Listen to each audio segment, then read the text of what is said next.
орзуи ҳар як бузингар ин бозгашт ба дастае ки онҳоро машҳур кард мебошад, аммо бозгашт ҳамчун нокомшударо касе намехоҳад.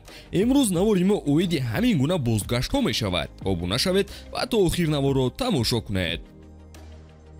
дӯстон, навори мо бо дастгирии ширкати 1x омода шудааст. рақобатҳои футболӣ ва дигар навъи варзишро бо хизматрасониҳо ва коэффициентҳои баланди ширкати 1x боз ҳам ҷолибтар гардонед. он ҷо регистратсия осон буда пардохт аз тамоми гӯшаи канори дунё бароятон дастрас мебошад. ана барои обуначиёни канали футбародарон бошад, иқдоми махсус омода намудаанд ки дар аввалин пардохт бо промокоди тачфут ба ҳисоби шумо то $100 бонус дода мешавад. силкаи заруриро дар комментария мегузорем. ба ҳама муваффақият.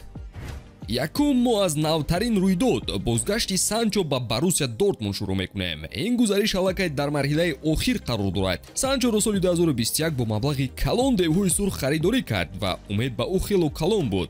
аслан ҳунари Санчо ба ин кор қодир буд, вале баъди омадани Тенхак 76 дақиқа дар майдон буду баъдан бо моҷаро роҳе ба ҷуз тарк кардан надошт. Дортмунд хост ки ӯро ба иҷора гирад ва ҳунарашро аз нав эҳё созад. Санчо ягона ҷабрдида аз Премер-лига нест, чун Лукаку ҳам ин дардро медонад. ӯ дар рӯйхати беҳтарин ҳамлагарони соли 2021 буд, чун бо Интер қаҳрамони Италия гашта буд. бозгашти серсару садои ӯ ба Челси бо маблағи 115 миллион евро ӯро бояд ба топ мебурд, аммо ҳолат куллан дигар шуду Лукаку дар Стэнфорд Бриҷ ноком гашт. 8 гол дар 26 бозии анҷомдода сабаб шуд ки ӯ дубора ба иҷора ба дастаи Интер гузарад. аз дастаи Челси боз нафари дигар дар рӯйхати мо аст ки Тимо Вернер мебошад. ӯ талоши зиёд мекард, вале наметавонист ки голҳоро мисли замони Лейпсиг буда ба самар расонад. ин натиҷа ваё беморӣ ба даста писанд наомад ва баъди 2 соли ҳунарнамоӣ ӯро хостанд гусел кунанд. Лейпсиг зуд даст ба кор шуду бо ними маблағи фурӯш дубора Тиморо харидорӣ кард. ана чанде пеш бошад ӯро дубора ба Премер-лига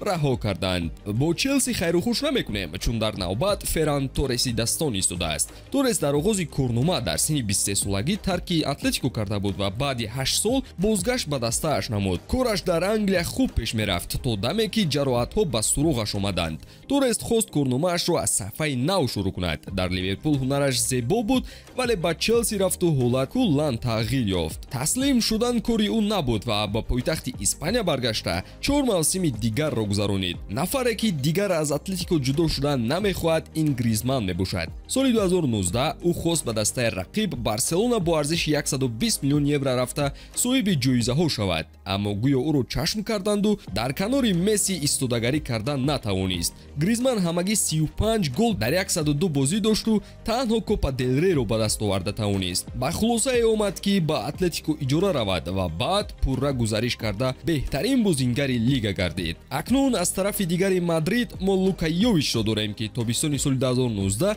ба Реал Мадрид пайваст. ӯ ҳамагӣ 8 бозӣ ба ҳайати асосӣ роҳ ёфта 806 дақиқа бо пироҳанҳои Реал Мадрид бозӣ кардааст.